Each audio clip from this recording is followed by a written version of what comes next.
Hello everyone. मेरा नाम है Sandeep Das Gupta and welcome to अचीवर्ली। आज हम लोग एनसीईआरटी क्लास 9 इकोनॉमिक्स का चैप्टर 3 का पार्ट 1 शुरू करने जा रहे हैं। प्रीवियस चैप्टर के लेक्चर्स अपलोड हो चुके हैं और मैंने क्लास 9 इकोनॉमिक्स का एक सेपरेट प्लेलिस्ट भी क्रिएट कर दिया है। प्लेलिस्ट का लिंक आपको इस वीडियो के डिस्क्रिप्शन बॉक्स में मिल जाएगा, तो जो लोग नए आए हैं वहां से उन वीडियोस को देख सकते हैं। मैं पढ़ाते हुए इंपॉर्टेंट पॉइंट्स को स्टार मार्क करता हुआ चलूंगा, तो अगर आप बुक से पढ़ रहे हैं आप भी उन पॉइंट्स को स्टार मार्क कर लें, या फिर अगर आप नोट्स बना रहे हैं तो अपने नोट्स में उन पॉइंट्स को लिख लें, क्योंकि वहां से क्वेश्चन आने के चांसेस ज्यादा होते हैं। अगर आपको कुछ डाउट हो तो आप मुझसे कमेंट्स में पूछ सकते हैं या फिर इंस्टाग्राम पे पूछ सकते हैं।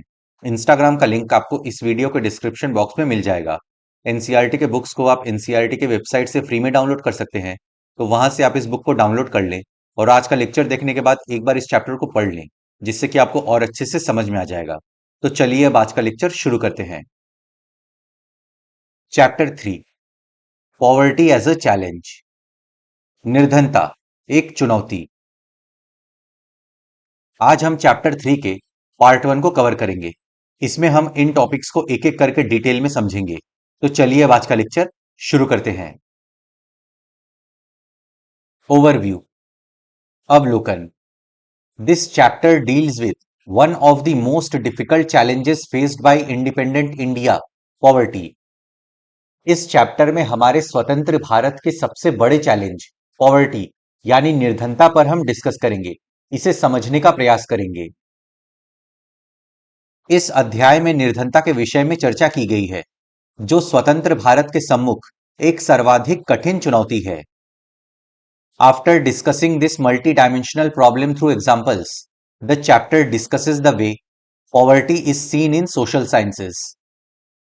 पॉवर्टी एक मल्टी डायमेंशनल प्रॉब्लम है, जिसे हम एग्जाम्पल्स के थ्रू समझने का प्रयास करेंगे।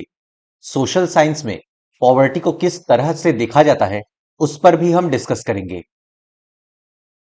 उदाहरणों द्वारा इस बहुआयामी समस्या की चर्चा करने के पश्चात यह अध्याय सामाजिक विज्ञानों में निर्धनता के प्रति दृष्टिकोण की भी चर्चा करता है। Poverty trends in India and the world are illustrated through the concept of the poverty line. Bharat में और पूरे वर्ल्ड में पॉवर्टी का ट्रेंड कैसा है, इसे पॉवर्टी लाइन के कॉन्सेप्ट से समझा जाता है। इसको भी हम इस चैप्टर में डिस्कस करेंगे। भारत तथा विश्व में निर्धनता की प्रवृत्तियों को निर्धनता रेखा की अवधारणा के माध्यम से समझाया गया है। Causes of poverty as well as anti poverty measures taken by the government are also discussed. Poverty के कारणों को समझेंगे और गवर्नमेंट ने पॉवर्टी को कम करने के लिए क्या क्या एंटी पॉवर्टी मेजर्स लिए हैं, उन्हें भी समझेंगे। निर्धनता के कारणों एवं सरकार द्वारा किए गए निर्धनता निवारण के उपायों की भी चर्चा की गई है। The chapter ends with broadening the official concept of poverty into human poverty. Chapter के एंड में हम पॉवर्टी के ऑफिशियल कॉन्सेप्ट को ब्रॉड करके उसे ह्यूमन पॉवर्टी के रूप में भी समझने का प्रयास करेंगे। निर्धनता की आधिकारिक अवधारणा को मानव निर्धनता तक विस्तृत करके अध्याय का समापन किया गया है।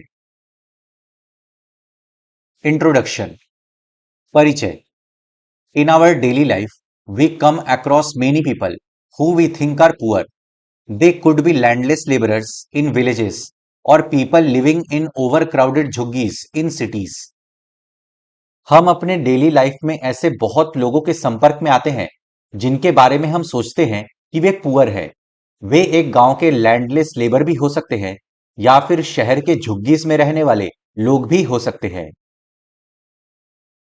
अपने दैनिक जीवन में हम अनेक ऐसे लोगों के संपर्क में आते हैं जिनके बारे में हम सोचते हैं कि वे निर्धन हैं। वे गांव के भूमिहीन श्रमिक भी हो सकते हैं और शहरों की भीड़ भरी झुग्गियों में रहने वाले लोग भी हो सकते हैं। They could be daily wage workers at construction sites और child workers in dhabas. They could also be beggars with children in tatters. We see poverty all around us. वे कंस्ट्रक्शन साइट पे काम करने वाले डेली वेज वर्कर्स भी हो सकते हैं या फिर ढाबा पे काम करने वाले बच्चे भी हो सकते हैं। फटे पुराने कपड़ों में बेगर्स भी हो सकते हैं। हम अपने चारों ओर पॉवर्टी देखते हैं। वे निर्माण स्थलों के दैनिक वेतनभोगी श्रमिक भी हो सकते हैं और ढाबों में काम करने वाले बाल श्रमिक भी। वे चिथड़ों में बच्चे उठाए भिखारी भी हो सकते हैं। हम अपने चारों ओर निर्धनता देखते हैं। In fact, every fifth person in India is poor. This means roughly 270 million or 27 crore people in India live in poverty 2011-12। Bharat में हर पांचवा व्यक्ति निर्धन है। 2011-12 के सेंसस के हिसाब से भारत में 27 करोड़ लोग पुअर हैं। वास्तव में देश का हर पांचवा व्यक्ति निर्धन है। इसका अर्थ यह है कि वर्ष 2011-12 में भारत में मोटे तौर पर 270 मिलियन या 27 करोड़ लोग निर्धनता में जीते हैं।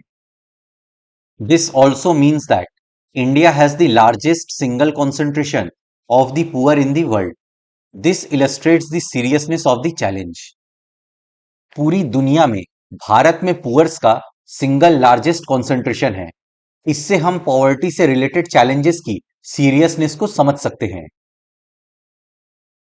इसका यह भी अर्थ है कि विश्व में भारत में सबसे अधिक निर्धनों का संकेंद्रण है। यह इस चुनौती की गंभीरता को दर्शाता है। Two typical cases of poverty. निर्धनता के दो विशिष्ट मामले। पहला है अर्बन केस, शहरी निर्धनता।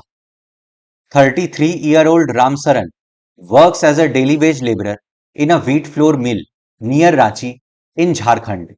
He manages to earn around 1500 rupees a month when he finds employment, which is not often. Ram Saran जी 33 साल के डेली वेज लेबरर हैं जो झारखंड में रांची के निकट व्हीट फ्लोर मिल में काम करते हैं। जब उन्हें रोजगार मिलता है तब वे एक महीने में लगभग 1500 रुपए कमा लेते हैं। The money is not enough to sustain his family of 6, that includes his wife and 4 children aged between 12 years to 6 months. 6 लोगों की फैमिली के लिए यह पैसा इनफ नहीं है। उसकी फैमिली में वो, उसकी वाइफ, 4 बच्चे हैं जिनकी एज 6 महीने से 12 साल तक के बीच है।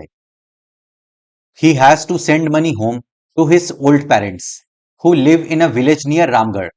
His father, a landless laborer, depends on Ram Saran and his brother who lives in Hazaribagh for sustenance. वो अपने बूढ़े माता पिता को पैसे भेजता है जो पास के गांव रामगढ़ में रहते हैं। राम सरन के पिता लैंडलेस लेबरर हैं और वो राम सरन और उसके भाई पर सस्टेनेंस के लिए डिपेंडेंट है। राम सरन का भाई हजारीबाग में रहता है।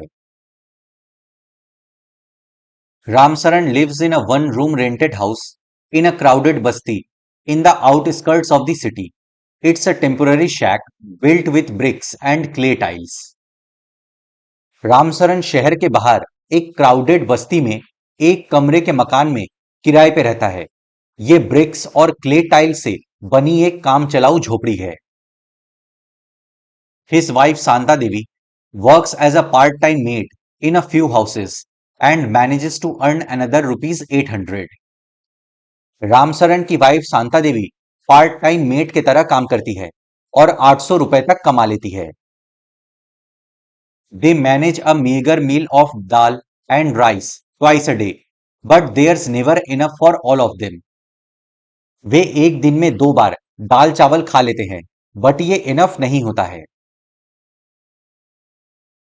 His elder son works as a helper in a tea shop to supplement the family income and earns another 300 rupees. While his 10-year-old daughter takes care of the younger siblings, none of the children go to school. Ram Saran का बड़ा बेटा चाय की दुकान में एक helper की तरह काम करता है और 300 रुपए तक कमा लेता है। उसकी 10 साल की बेटी अपने छोटे भाई बहनों का ख्याल रखती है। कोई भी बच्चा स्कूल नहीं जाता। They have only 2 pairs of hand-me-down clothes each. New ones are bought only when the old clothes become unwearable. Shoes are a luxury. बच्चों के पास बस 2 जोड़ी कपड़े हैं। नए कपड़े तभी खरीदे जाते हैं जब पुराना एकदम पहनने लायक नहीं रहता। शूज लग्जरी हैं, मतलब खरीदे नहीं जा सकते। The younger kids are undernourished. They have no access to health care when they fall ill. छोटे बच्चे अंडर नरिश्ड हैं, मतलब उनको प्रॉपर न्यूट्रिशन नहीं मिल पाता। जब वे बीमार पड़ते हैं तो हेल्थ केयर का कोई एक्सेस नहीं है। सेकंड है रूरल केस, ग्रामीण निर्धनता। लाखा Singh belongs to a small village near Meerut in Uttar Pradesh.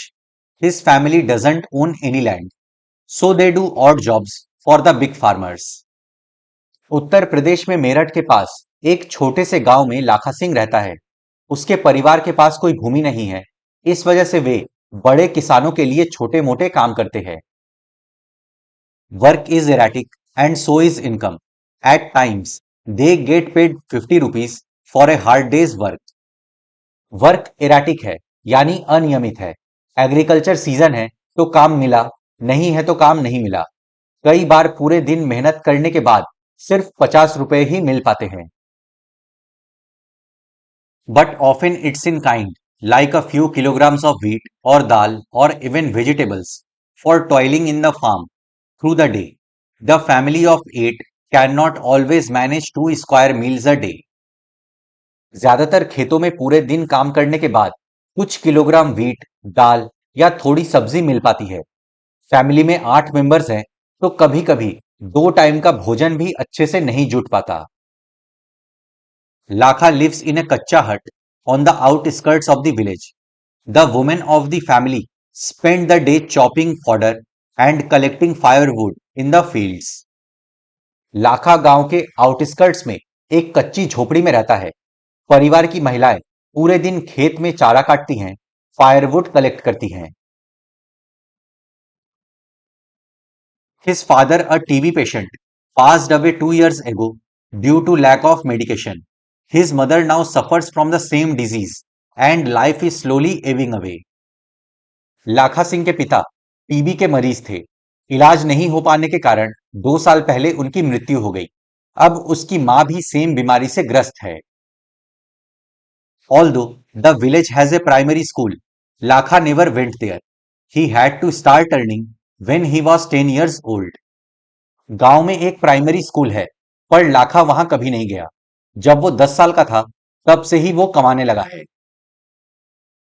New clothes happen once in a few years. Even soap and oil are a luxury for the family.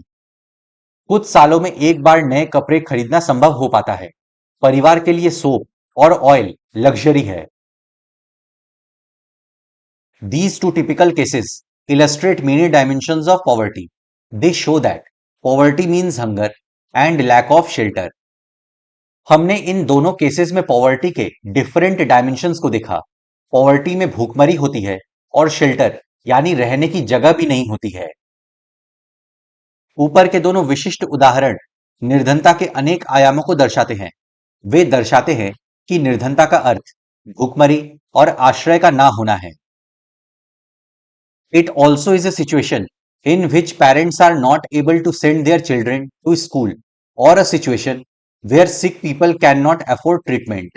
Poverty also means lack of clean water and sanitation facilities. Poverty में एक ऐसा भी situation होता है जब parents अपने बच्चों को स्कूल नहीं भेज पाते, जब वे बीमार होते हैं तो उनका ट्रीटमेंट नहीं करवा पाते। पॉवर्टी का मतलब साफ पानी और सैनिटेशन की कमी भी है। ये एक ऐसी स्थिति भी है जब माता पिता अपने बच्चों को विद्यालय नहीं भेज पाते या कोई बीमार आदमी इलाज नहीं करवा पाता। निर्धनता का अर्थ स्वच्छ जल और सफाई सुविधाओं का अभाव भी है। It also means lack of a regular job at a minimum decent level. Poverty का मतलब रेगुलर जॉब की कमी भी है, और जब निर्धन व्यक्ति के पास रेगुलर जॉब नहीं होता तो वे अपने लाइफ को मिनिमम डिसेंट लेवल पे नहीं जी पाते। इन्हें जैसे तैसे अपना जीवन निर्वाह करना पड़ता है। इसका अर्थ नियमित रोजगार की कमी भी है तथा न्यूनतम शालीनता स्तर का अभाव भी है। Above all, it means living with a sense of helplessness. Poor people are in a situation in which they are ill treated at almost every place, in farms, factories, government offices, hospitals, railway stations, etc. Obviously, nobody would like to live in poverty. इन सबके अलावा poverty में एक helplessness की स्थिति है, क्योंकि वे कितनी भी कोशिश करें पॉवर्टी से वे बाहर नहीं निकल पाते।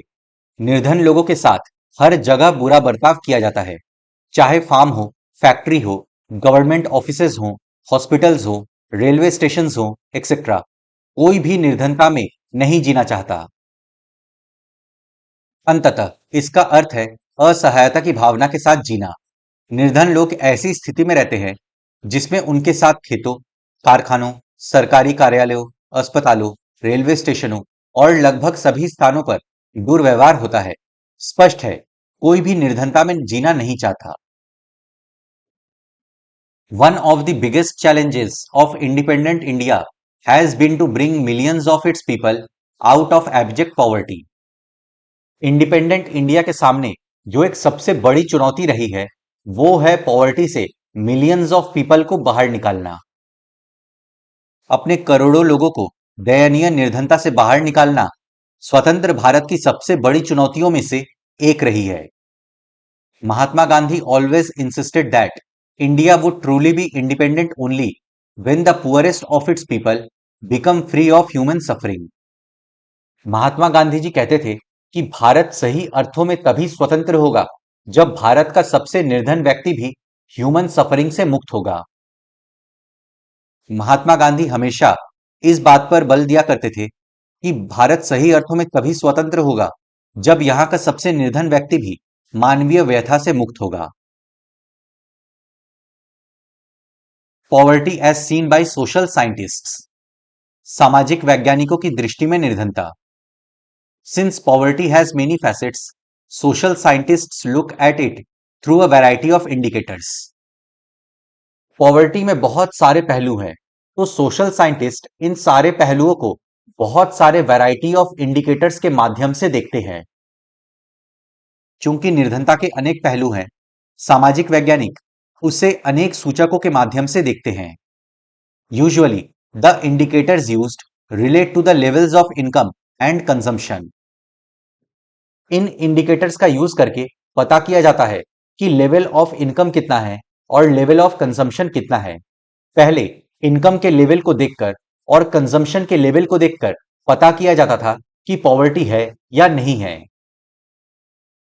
सामान्यतः प्रयोग किए जाने वाले सूचक वे हैं जो आय और उपभोग के स्तर से संबंधित हैं।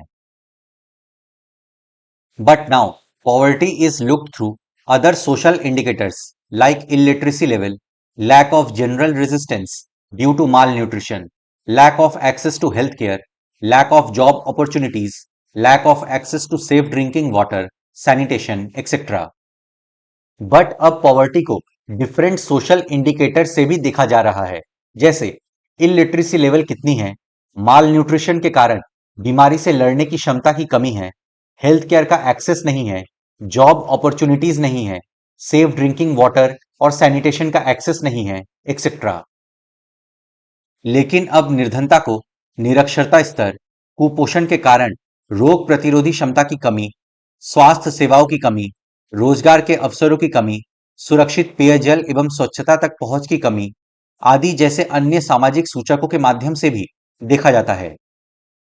Analysis of poverty based on social exclusion and vulnerability is now becoming very common. Social exclusion यानी सामाजिक अपवर्जन और वल्नरेबिलिटी यानी असुरक्षा पर बेस्ड पॉवर्टी का एनालिसिस यहां पर किया गया है। इसको एक एक करके समझते हैं। सामाजिक अपवर्जन और असुरक्षा पर आधारित निर्धनता का विश्लेषण अब बहुत सामान्य होता जा रहा है। सोशल एक्सक्लूजन, सामाजिक अपवर्जन। According to this concept, poverty must be seen in terms of the poor having to live only in a poor surrounding with other poor people, excluded from enjoying social equality of better off people in a better surroundings. Social exclusion का मतलब है एक गरीब व्यक्ति को दूसरे गरीब व्यक्तियों के साथ रहना पड़ता है। जो अमीर लोग हैं उनसे अलग रहना पड़ता है। गरीब व्यक्तियों को सोशल इक्वलिटी प्राप्त नहीं होती, उन्हें अलग कर दिया जाता है। फॉर एग्जाम्पल, आपने नोटिस किया होगा कि जो पुअर पीपल हैं उनको सोसाइटी में अलाउ नहीं किया जाता। वे झुग्गी में रहते हैं तो बहुत बड़े बड़े स्लम सेंटर क्रिएट हो जाते हैं जहां पे गरीब लोग एक साथ रहते हैं। वहां साफ पानी, सैनिटेशन अवेलेबल नहीं होता, सोशली उनको एक्सक्लूड कर दिया जाता है। इस अवधारणा के अनुसार निर्धनता को इस संदर्भ में देखा जाना चाहिए कि निर्धनों को बेहतर माहौल और अधिक अच्छे वातावरण में रहने वाले संपन्न लोगों की सामाजिक समता से अपवर्जित रहकर केवल निकृष्ट वातावरण में दूसरे निर्धनों के साथ रहना पड़ता है। Social exclusion can be both a cause as well as a consequence of poverty in the usual sense.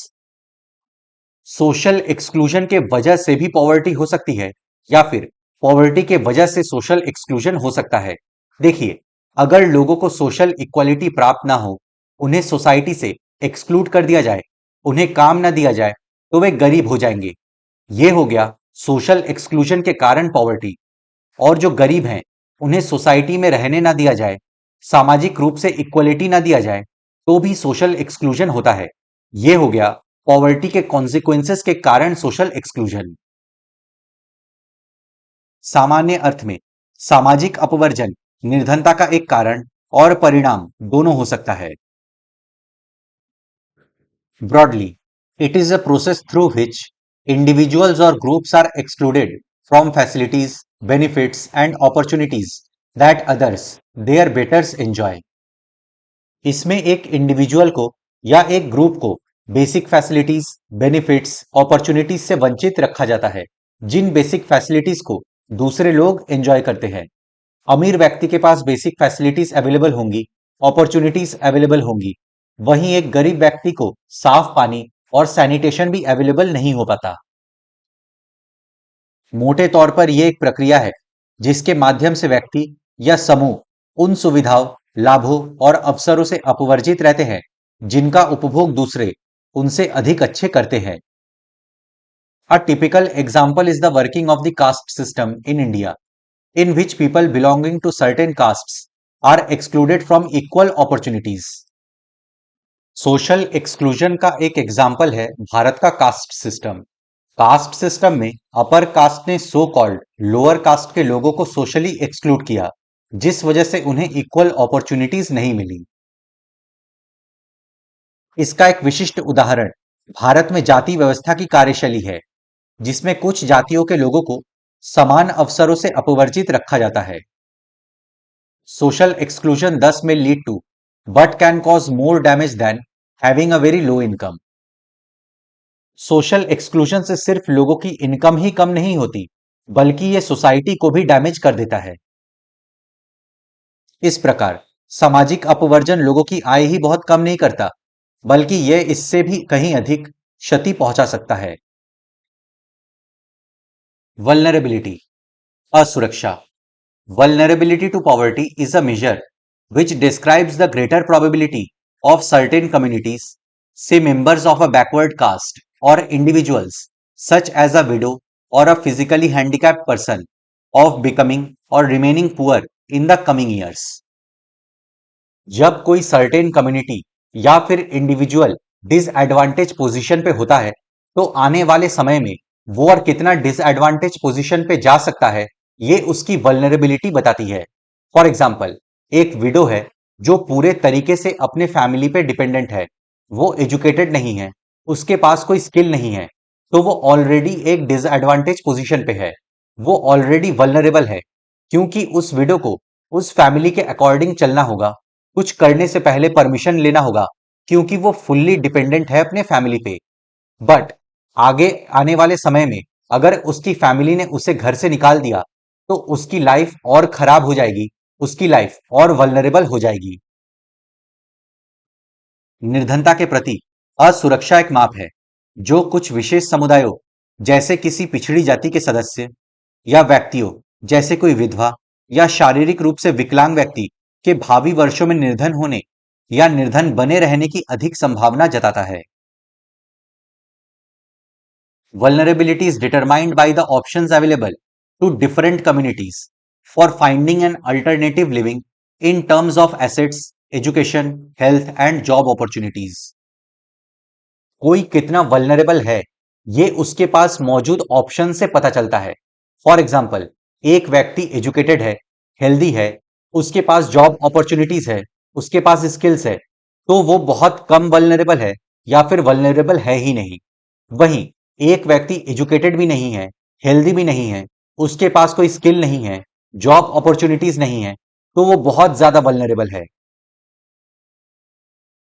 असुरक्षा का निर्धारण परिसंपत्तियों, शिक्षा, स्वास्थ्य और रोजगार के अवसरों के रूप में जीविका खोजने के लिए विभिन्न समुदायों के पास उपलब्ध विकल्पों से होता है।